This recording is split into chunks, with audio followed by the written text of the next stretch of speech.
welcome back to the Spyglass. I'm your host, Bridget Call, and today we'll be covering some history, current topics in our world, and finishing off with a little announcement about my songs of the week. Our first segment features our very own Mr. Donner. This segment covers the history of Carmel and the business building and a few details around the main school building. Let's get into it.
Thank you so much, Mr. Donner. Up next is a segment that host Caitlin Drabinski made on the recent TikTok ban. Let's hear what she has to say about it. I'm Caitlin Drabinski for CDN News, and today I will be diving into the infamous TikTok ban, aka HR 7521. If you have tried to open TikTok on January 19th, you likely got this pop-up. Talk of the TikTok ban in America recently all traces back to the bill HR 7521 and its Supreme Court ruling to enforce it. HR 7521 is called such as abbreviation of House of Representatives, where the bill was proposed and voted on, and identification number. You can search this bill up and find summaries as well as the PDF of the full bill and all its legal and slightly complicated wording. So, what is HR 7521? While it is called the TikTok ban, it is far more than just a TikTok ban, and it's important to know that this bill only uses TikTok and its parent company ByteDance as an example, though it is specifically called out in the bill. ByteDance also owns other common applications like CapCut and Lemonade, which will also be banned along with TikTok. They are all unavailable for download in the App Store currently, and no updates are allowed to be made in the U.S. HR 7521 states, it is unlawful for an entity to distribute, maintain, or update, or enable the distribution, maintenance, or updating of a foreign adversary-controlled application. This shutdown is enacted 180 days after the enactment of the bill, or after 180 days after the date of the relevant determination of the president. But that's pretty complicated, and it's a little vague. So, given how complicated this bill is, I sat down with Mr. Waddle to go over it. Thank you for joining me, Mr. Waddle. Thanks for having me. And first, I just want to walk through this bill, because it's a little complicated, and there's some political context to it as well. So, let's get into it. So the bill says that it goes into effect 180 days after the relevant determination of the president under subsection G3B. What does that mean? So the bill, it specifically, so it's the Protecting Americans from Foreign Adversary Controlled Applications Act. Yeah. So it specifically lists TikTok and ByteDance. Yes. And then also says that should the president make a determination that there's another app out there controlled by one of these foreign adversary countries, China, North Korea, Iran, Russia, that the president deems a security threat, from the date he makes that determination, then there would be 180 days basically for that company to either, the company in that country to divest their interest in the app, or otherwise for the companies like Apple or Google to remove it from their app stores and stop sending updates for the app. Okay. TikTok and ByteDance had 270 days from the act going into effect, which brought us to the January 19th date that everyone knew. Yeah, and things shut down. So this bill was voted on by the House of Representatives at the same time as a foreign aid package for our allies. So why would they do that? Yeah, so this is a pretty common political tool used by both parties, really. Sometimes referred to as an omnibus bill. It just includes a whole bunch of things on a whole bunch of issues all lumped into one bill. And really the reason that it's politically advantageous is should somebody vote against this bill because they oppose the TikTok ban, for example, well then politically they're also voting against a bill that provided aid to Ukraine and provided aid to Israel. And so political opponents could then use that against them. Like, look, my opponent voted against aid for Ukraine or voted against aid for Israel. You shouldn't support them, when really their interest was just voting against this TikTok bill. And so by lumping it in with some of those other issues that are more likely to have widespread support, you're going to get more widespread support for the TikTok ban. Yeah. And Monday, President Donald Trump, now president, issued an executive decision delaying the enforcement of the ban for 75 days. So why would he do this? So the bill included a provision where the president could delay enforcement for up to 90 days. And Yeah. Biden had already said he wasn't going to enforce it on the 19th, the one day that he was still president when this ban went into effect. And then one of the first things that Trump did when he after taking the oath of office was to give these 75 days to try to negotiate this divestiture, and in fact force the owners of TikTok to sell to an American-controlled company, or at least in his statement said at least a 50% share to an American-controlled company. Yeah, so a divestiture. They mentioned that in the exemptions of the bill. What is a divestiture? Yeah, it just basically means forcing them to sell off part of the company. Yeah. So forcing them to remove their interest from the company is what it means. Okay. Why would the government do that? So because China's national security bill requires Chinese companies to provide basically all of their data in cooperation with the Chinese government. So should the Chinese government ask ByteDance, give us all the data you have about the 170 million TikTok users in the United States, ByteDance has to turn that information over. If we force TikTok to no longer be owned by a Chinese company, but to be sold to, Elon Musk or Mr. Beast or whatever, or what Kevin O'Leary, the Shark Tank guy, who's expressed interest, then it's no longer a Chinese company. Therefore, the Chinese, government would not be able to force them to give that information over. Do you think there would be any political advantage for TikTok? I think that, so a lot of these billionaires are close with President Trump. Yeah. You're going to see, I think, legislation that favors those tech investors in the next 4 years while Trump's president, at least the next 2 years, while Republicans also control both houses of Congress. And so I think that politically it would be a good environment to get into the tech sector.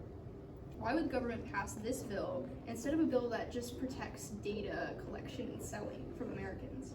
Yeah, I think that ultimately, because a bill like that is going to hurt the revenue for Twitter/X and Instagram, Meta, companies that are, Elon Musk and Trump are buddies.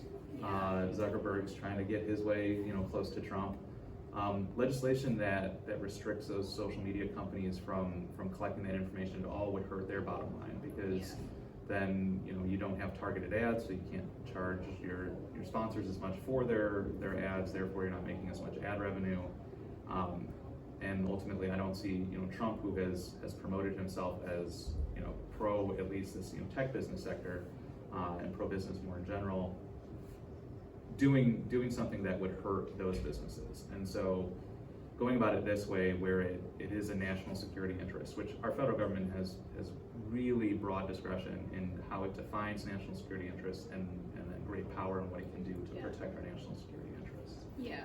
And about the qualifications for the president deeming it a national security threat, is there really anything stopping the president from saying that any foreign-owned application is a national security threat? So the definition of foreign adversary is handled in a different piece of legislation, and so basically there needs to be made this this distinction that this country is a foreign adversary before the president would be able to say this app that's owned by a company in a foreign adversary country is a national security threat. So it is limited in sort of that scope. Yeah.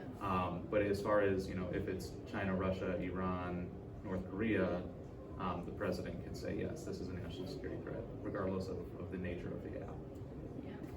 I guess getting more into the potential future, do you think TikTok will sell?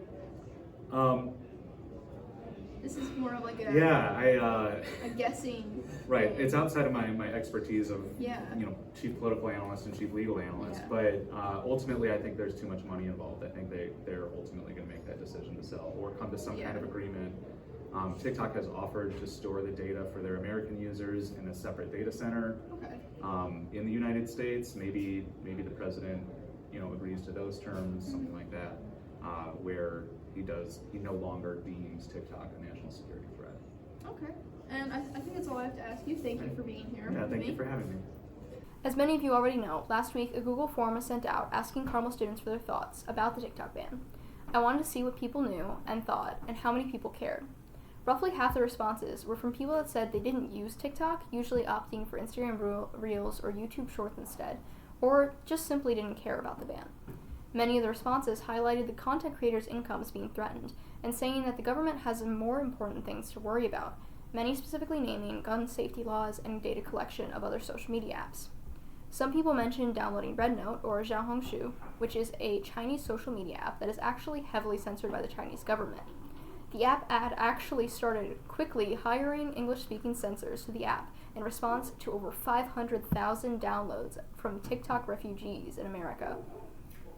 Opinionated responses that did care about the ban included both being supportive and unsupportive of it, with some people upset about losing TikTok because they enjoyed the app and its educational potential, with others saying they were glad it finally happened because it would get them off their phone more. Overall, this ban is actually a part of a bigger bill that can be used to ban or encourage U.S. acquisition of foreign adversary-controlled apps or websites. As for the TikTok ban, we won't know for certain if the app will fully be banned, be made available again, or remain in this neutral state until it is either bought or the 75-day extension ends. That's all from me. I'm Caitlin Dubinsky for CDN News. With that video done, the SPYGLASS continues its second ever show. My Songs of the Week will play sometime during the live shows, so stay tuned for that. Once again, I'm Bridget Call. Thanks for tuning in.